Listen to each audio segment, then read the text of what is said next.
वक्रतुंड महाकाय सूर्यकोटि समप्रभा निर्विघ्नं कुरु मे देव सर्व कार्येषु सर्वदा।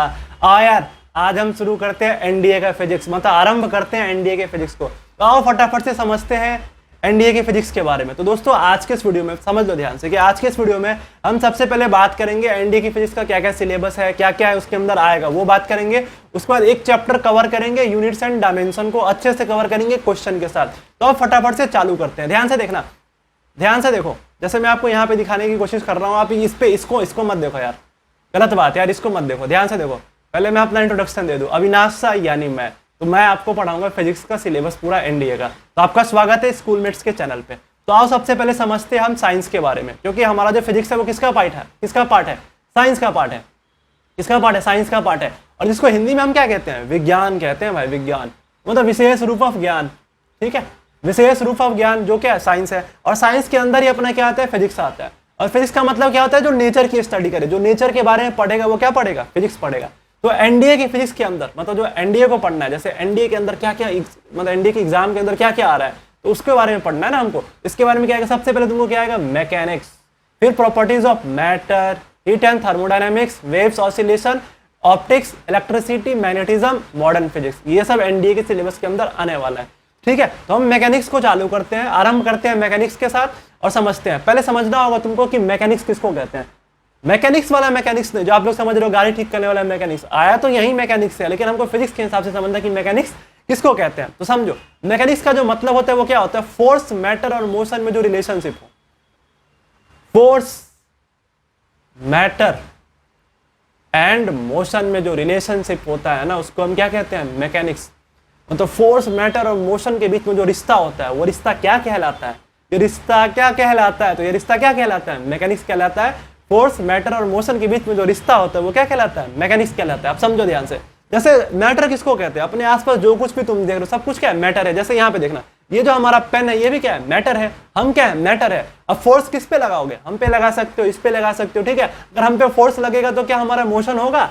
होगा ना भाई। जैसे इसको लगा दो ना, इस पेन को यहाँ से लगा फोर्स, देखो यहाँ से यहाँ फेंक देगा तो मोशन होगा ना। क्योंकि इन सब चीजों जैसे फोर्स, मैटर, मोशन, इनके बीच में जो रिश्ता है ना, वही रिश्ते के बारे में पढ़ना है मैकेनिक्स के अंदर। ठीक है, तो मैकेनिक्स के अंदर देखो तुम्हारा कौन कौन सा चैप्टर आ रहा है, क्या क्या तुम समझ रहे हो। तो जो हमारा एनडीए के सिलेबस है उसमें मैकेनिक्स के अंदर ना तुमको पढ़ना है यूनिट्स एंड डायमेंशन पढ़ना है, मतलब यूनिट्स, मेजरमेंट, डायमेंशन पढ़ना है। फिर तुम्हारा मोशन के अंदर आ जाएगा 1D मोशन, 2D मोशन आ जाएगा। ठीक है, उसके बाद लॉज ऑफ मोशन आएगा, लॉज ऑफ मोशन और ग्रेविटेशन। तो इन सब चीजों के बारे में पढ़ना है। तो यार आ जाओ, आज के इस वीडियो में हम यूनिट्स एंड मेजरमेंट को चालू करते हैं कि यूनिट्स एंड मेजरमेंट क्या होता है। इन सब चीजों के बारे में आज के वीडियो में हम पढ़ते हैं, पूरा डिटेल से क्वेश्चन के साथ करेंगे सब कुछ, और बहुत मजा आएगा देखना, क्योंकि मेरे को पढ़ाने में भी मजा आ रहा है। देखो अब यूनिट्स, मेजरमेंट एंड डायमेंशन, चलो चालू करते हैं, यहाँ से आरंभ करते हैं।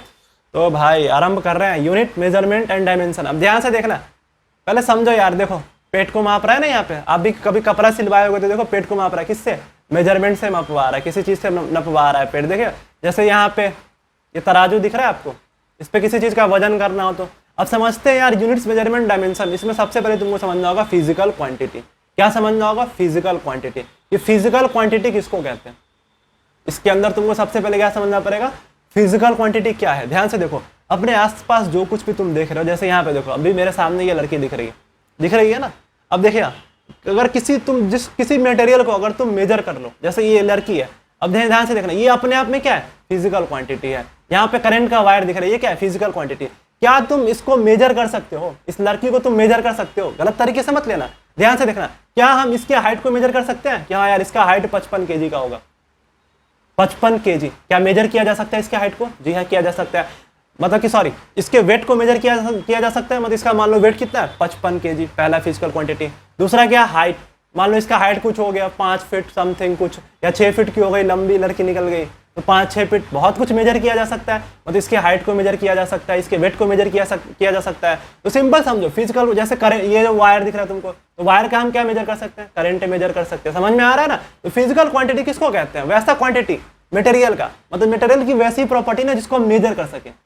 समझ में आ रहा है? किसी भी चीज की ऐसी प्रॉपर्टी जिसको हम मेजर कर सके। जैसे मैं हूं तो तुम मेरा क्या क्या मेजर कर सकते हो। जैसे ये लड़की थी, इसका क्या क्या, जो चीज मेजर हो जाए वो सब क्या कहलाएगा? फिजिकल क्वांटिटी के अंदर आ जाएगा। समझ में आ गया? फिजिकल क्वांटिटी किसको कहते हैं?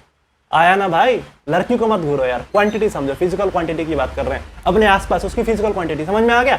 मतलब physical quantity is a physical properties of material, किसी मटेरियल की फिजिकल प्रॉपर्टी होती है और इसको मेजर किया जा सकता है, उसी को हम क्या कहते हैं, फिजिकल क्वांटिटी, समझना। अब फिजिकल क्वांटिटी के अंदर क्या क्या आता है, तो बहुत कुछ है जिसको मेजर किया जा सकता है। तो ध्यान से देखना, जैसे इस लड़की है तो इस लड़की का तुम वेट मेजर कर सकते हो 55 kg, 55 kg। तो ध्यान से देखना, किसी भी फिजिकल क्वांटिटी के अंदर दो चीज तो होना ही है, क्या 55 मतलब ये क्या है, मैग्नीट्यूड, 55 को हम क्या कहते हैं, मैग्नीट्यूड, और केजी को क्या कहते हैं हम, यूनिट। 55 को क्या कहते हैं, मैग्नीट्यूड, केजी को क्या कहते हैं, यूनिट। मैग्नीट्यूड कोई भी नंबर हो सकता है, जैसे ये लड़की कितनी मोटी है, कितना वजन है, कितना, ये सब क्या होता है, मैग्नीट्यूड होता है। तो 55 यहाँ पे वजन है तो 55 क्या हो गया, मैग्नीट्यूड हो गया, और केजी क्या हो गया, यूनिट हो गया, मतलब एक इकाई है। जैसे कि इसको ग्राम में कोई करता तो ग्राम होता, जैसे मान लो इस लड़की का अगर तुम किसी पत्थर से कंपैरिजन करते, यहाँ पे एक पत्थर रख देते, यहाँ पे इस साइड में एक पत्थर रख देते, और एक इधर पत्थर, इधर इस लड़की को, अब मान लो कि ऐसा पत्थर तुम 10 पत्थर रखो तब इस लड़की का वेट मेजर हो जाएगा, तुम कहोगे यार इस लड़की का वजन कितना है, 10 पत्थर है, तो पत्थर के यहाँ पे क्या हो जाएगा, यूनिट हो जाएगा। तो यूनिट कौन बनाता है, हम बनाते हैं, ठीक है।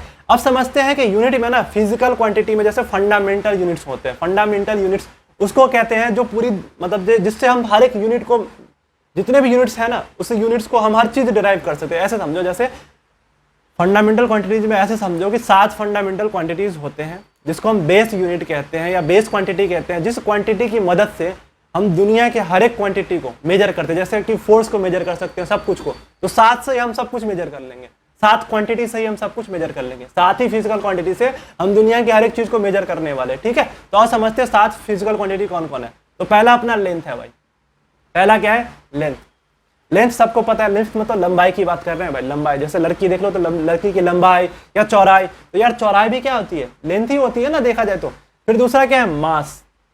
मास मास मतलब वजन, वजन और मास में डिफरेंस है, समझाऊंगा आगे, लेकिन समझो आप, जैसे मेरा कुछ वजन होगा, आलू लेने जाते हो कुछ वजन होता है, तो वैसा ही कुछ, बस डिफरेंस होता है, आगे बताऊंगा मैं आपको। फिर टाइम है, इसके बिना तो होना ही कुछ नहीं है, अगर टाइम ना हो तो कुछ नहीं पॉसिबल है।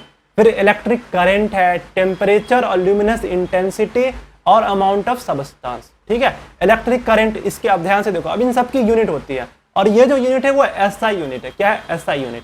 अब समझना होगा कि एसआई यूनिट क्या है। एसआई यूनिट मतलब, ऐसा यूनिट मतलब सिस्टमैटिक इंटरनेशनलिया कहते हैं, या international of system of unit कहते हैं। मतलब ऐसा यूनिट जो पूरी दुनिया में वैलिड हो। जैसे मान लो तुम कहीं गए मार्केट में आलू लेने, तो तुम क्या कहते हो, 5 kg आलू लेना है या 5 क्विंटल आलू लेना है, ये समझ में आ रहा है। लेकिन मान लो कि वो उसके पास ना केजी हो ना क्विंटल हो, तो वो कैसे मेजर करेगा, उसके पास कोई पत्थर हो, 5 पत्थर हो, तो ऐसा नहीं चलता ना, हर एक जगह पे अलग अलग मेजरमेंट का सिस्टम नहीं होता। मतलब तुम कहीं गए आलू लेने, दुनिया में तुम कहीं भी जाओ, लेकिन हर जगह तुमको क्या मिल जाए, केजी मिल जाए, तो कितना मजा आ जाएगा यार, यहाँ भी 5 kg, यहाँ भी 5 kg, 5 kg, तो कोई घपला नहीं होता इसके अंदर, ठीक है। तो वैसे ही ऐसा यूनिट जो है ना पूरी दुनिया में वैलिड है। पूरी दुनिया में तुम कहीं भी जाओगे ना, इधर जाओ उधर जाओ, ऊपर से नीचे चले जाओ, कहीं भी नॉर्थ वेस्ट साउथ कहीं भी जाओ, वहां पे तुमको आलू लेना है तो 5 kg तुम आराम से, केजी का मतलब केजी होता है, मिल जाएगा, उसका कुछ अलग यूनिट नहीं होगा, ठीक है। तो वो ऐसा यूनिट होता है, और ये डिसाइड कौन करता है, BIPM। BIPM international bureau of weights and measurement, भाई फ्रांस के अंदर इसका भाई हेडक्वार्टर कहाँ, फ्रांस के अंदर है। BIPM कहते हैं, international bureau of weights and measures, जो कि इन सब यूनिट्स को मतलब कि काम सबको बताता है कि यार हम बताएंगे, हम ही बॉस है, जो हम बताएंगे वही ऐसा यूनिट होगा। इसीलिए जैसे लेंथ है, तो लेंथ का ऐसा यूनिट क्या है, मीटर, वही बोलेगा, वही डिसाइड करेगा कि लेंथ का ऐसा यूनिट क्या होगा, मीटर होगा। मास का किलोग्राम, चाहता तो ग्राम भी रख सकता था, लेकिन नहीं, किलोग्राम ही होगा, जो वो कह दिया वही होगा। टाइम का सेकंड, चाहता तो आवर भी रख सकता था, मिनट भी रख सकता था, लेकिन कहा नहीं यार सेकंड होगा तो सेकंड, बस खत्म। इलेक्ट्रिक करंट का एम्पियर, ठीक है। टेम्परेचर तो देख के यार याद आ गई, हाई गर्मी, हाई गर्मी, तो गर्मी मेजर करने के लिए क्या यार, टेम्परेचर, मतलब इसका यूनिट क्या है, केल्विन, ऐसा यूनिट केल्विन, देखो सिंबल ये के। फिर ल्यूमिनस इंटेंसिटी, इसका क्या होता है, कैंडेला। क्या आपको पता है ल्यूमिनस इंटेंसिटी क्या होता है, फटाफट से समझे, देखो हम ले आए, ल्यूमिनस इंटेंसिटी क्या होता है, फटाफट से समझो। देखो जैसे ये देखो, आपको ये कैंडल लाइट जल रही है, ठीक है। अब इंटेंसिटी आपके मोबाइल में जैसे देखना, जैसे आप मोबाइल में ब्राइटनेस बढ़ाते हो ना, कभी ब्राइटनेस कम करते हो, कभी ज्यादा करते हो, इसको हम क्या कहते हैं, इंटेंसिटी। क्या होता है, इंटेंसिटी। तो लाइट के साथ ध्यान से देखना, ये जो लाइट ऐसे निकल रही है ना, ऐसे, तो ये जो ऐसे निकल रहा है इसको हम क्या कहते हैं, ल्यूमिनस फ्लक्स। ध्यान से देखो, ये जो ऐसे निकल रहा है ना, ये क्या कहते हैं, इसको ल्यूमिनस फ्लक्स कहते हैं। और इस फ्लक्स को ध्यान से देखना, ये जो एंगल तुमको दिख रहा है यहाँ पे, इस मतलब इस एरिया में जितना फ्लक्स निकले ना, ये जो लाइट वाला जितना फ्लक्स निकले, उसको हम क्या कहते हैं, ल्यूमिनस इंटेंसिटी, ठीक है, समझ में आ गया वो थोड़ा बहुत। तो इसकी यूनिट क्या होती है, कैंडेला। ऐसा यूनिट है कैंडेला, इसको ऐसा याद रखोगे, सिंड्रेला सिंड्रेला सिंड्रेला कैंडेला, याद रहेगा। और अमाउंट ऑफ सबस्टांस जिसकी यूनिट क्या है, मोल, जो कि तुम केमिस्ट्री में पढ़ोगे, भर भर के पढ़ोगे मोल। और सिंबल क्या है, MOL। जैसे कि मान लो कि मिट्टी रख लो, कितना पार्टिकल है मिट्टी, तो वो केमिस्ट्री में बहुत ज्यादा यूज होता है, अमाउंट ऑफ सब्सटेंस का मोल का यूज होता है, ठीक है। उसके बाद दो अलग से यूनिट है, प्लेन एंगल है और सॉलिड एंगल है। तो जो प्लेन एंगल है इसका यूनिट क्या होता है, रेडियन। जैसे कि मान लो किसी एंगल का यूनिट, जैसे तुम लोग डिग्री में पढ़ते हो, यहाँ पे एंगल है तो ये 60 डिग्री, ये डिग्री, लेकिन SI में क्या होता है, रेडियन होता है। क्या होता है, रेडियन। और सॉलिड एंगल के लिए स्टेरेडियन, सिंबल क्या है, SR। अब ये होता क्या है, फटाफट से समझ ले, ध्यान से देखो। ये वाला जो एंगल वो क्या है, इसको हम क्या कहते हैं, प्लेन एंगल, ठीक है, जिसकी यूनिट क्या है, रेडियन होती है। समझ में आ रहा है। और सॉलिड एंगल ये वाला, मतलब अगर 2D में तुम डील कर रहे हो ऐसे, जैसे ये देखो ऐसे, इसके बीच में एंगल, इसके बीच में एंगल हो तो प्लेन एंगल कहेंगे, ठीक है। और यहाँ पे 3D में बना दो, मतलब एक और कोन में यहाँ पे ऐसे करके लगा दूं, तो जैसे यहाँ पे तुमको दिख रहा है, तो ये जो एंगल होगा इसको हम क्या कहते हैं, सॉलिड एंगल। समझ में आ गया। 3D में अगर 3 डायमेंशन में डील करे तो इसको वो क्या हो जाएगा, तुम्हारा सॉलिड एंगल हो जाएगा। समझ में आ रहा है। तो यूनिट समझ में आ गया। फिजिकल क्वांटिटी कितने हैं टोटल, 7 है, जिसको हम बेस क्वांटिटी भी कहते हैं। क्या कहते हैं, बेस। इसी से सब कुछ बना है भाई, सब कुछ इसी से बना है, इसको हम कहते हैं बेस क्वांटिटी। कितने, 7 है। और इसी को ड्राइव करके हम नया नया क्वांटिटी बनाएंगे। जैसे ध्यान से देखना, जैसे अपना हम एक बनाते हैं यहाँ पे, जैसे एक हम बनाते हैं यहाँ पे, ये देखो, luminous flux per unit solid angle, ये क्या कहलाता है तुम्हारा, ल्यूमिनस इंटेंसिटी कहलाता है। जैसे देखो अपना हम एक चीज बनाते हैं, अपना एक बनाते हैं, जैसे मान लो कि हम बात कर रहे हैं स्पीड की। स्पीड क्या होता है, सबको पता है, distance by time. Distance by time, ये समझ में आ रहा है। अब ध्यान से देखना, डिस्टेंस अपने आप में क्या है, लेंथ है, तो इसका यूनिट क्या होगा, मीटर। टाइम क्या है, टाइम क्या है, टाइम सेकेंड, यूनिट क्या होता है, सेकेंड। यहाँ पे क्या हो गया, मीटर पर सेकेंड। ध्यान से देखा, तो ये जो बनाया ना हमने यूनिट, ये क्या है, डेराइव्ड यूनिट भाई। तो इसको कहाँ से यूज करा हमने, फंडामेंटल यूनिट्स का यूज करके हम बाकी का यूनिट्स बनाएंगे। तो ये 7 ही फंडामेंटल यूनिट्स है, जिसको हम क्या कहते हैं, बेस यूनिट। 7 ही है पूरी दुनिया में, और इसी से सब कुछ बनाएंगे हम, ठीक है। समझ में आ गया, यहाँ तक अच्छे से क्लियर है, समझ में आ गया आपको। चलो आगे बढ़ते हैं और आगे समझते हैं। देखो अब हम समझते हैं कि इस टॉपिक से ना क्वेश्चन क्या क्या है। बाकी सब कुछ कवर हो गया, तो क्वेश्चन को पहले हम बाद में कवर करेंगे। पहले एक चीज और देखते हैं कि मीटर जो है ना, ये तो हमने ऐसा यूनिट की बात करी है, बाकी और यूनिट्स की बात कर लेते हैं। ऐसा ही के अलावा मीटर को और कैसे कैसे मेजर किया जा सकता है। जैसे मीटर को तुम किलोमीटर में मेजर करते हो ना, किलोमीटर में, जैसे देखो 1 मीटर, यहाँ पे देखना 1 मीटर है, ये ऐसा यूनिट है। अब ध्यान से देखना, अगर मीटर के ऊपर, मतलब कि अगर हम 3 जीरो, 1000 मीटर कितना होता है, 1 किलोमीटर होता है। समझ में आ रहा है, 1000 मीटर 1 किलोमीटर। फिर और 10⁶ हो गया तो ये मेगा मीटर हो गया। अगर 10 के ऊपर 9 जीरो हो तो क्या होगा, गीगा मीटर। 10 के ऊपर 12 हो तो टेरा मीटर। अब नीचे आओ, निगेटिव में आओ, 10 के ऊपर -1 मतलब 0.1 मीटर कितना क्या कहलाएगा, डेसीमीटर कहलाएगा। 0.01 मतलब 10 के पावर -2 क्या कहलाएगा, सेंटीमीटर। -3 क्या कहलाएगा, मिलीमीटर, माइक्रोमीटर, नैनो, पिको, फेरो। तो ये भाई इसको हम ऑर्डर में अरेंज कर दिए लेंथ के यूनिट को। समझ में आ गया, ऐसा ही क्या है, मीटर है। अब समझते हैं लेंथ को ना और भी अलग अलग तरीके से, जैसे कि कस्टमर के हिसाब से हम लेंथ को अलग अलग तरीके से मेजर करते हैं। जैसे तुम कहीं और जाओगे, मार्केट में गए कुछ, तो यहाँ पे फुट चलता है, देखोगे फुट में जमीन लिए यार्ड में बिकेगा। माइल में कहीं तुम माइल का नाम सुने होगे, 2 माइल। अमेरिका में माइल बहुत चलता है। ये सब कॉमन यूनिट्स है, मतलब कि कस्टमरी यूनिट हम कहते हैं, जो कि यूज होता है। जैसे 1 फुट में कितना इंच होता है, 12 इंच। तो ये भी किसका है यूनिट, लेंथ का यूनिट है, लेंथ का। लेकिन SI नहीं है, क्या नहीं है, SI नहीं है। SI मतलब इंटरनेशनली वैलिड नहीं है, मतलब पूरी दुनिया में ये काम नहीं करेगा, ठीक है। तो SI नहीं है, SI हमारा यूनिट लेंथ का मीटर ही होगा, बाकी और कुछ नहीं होगा।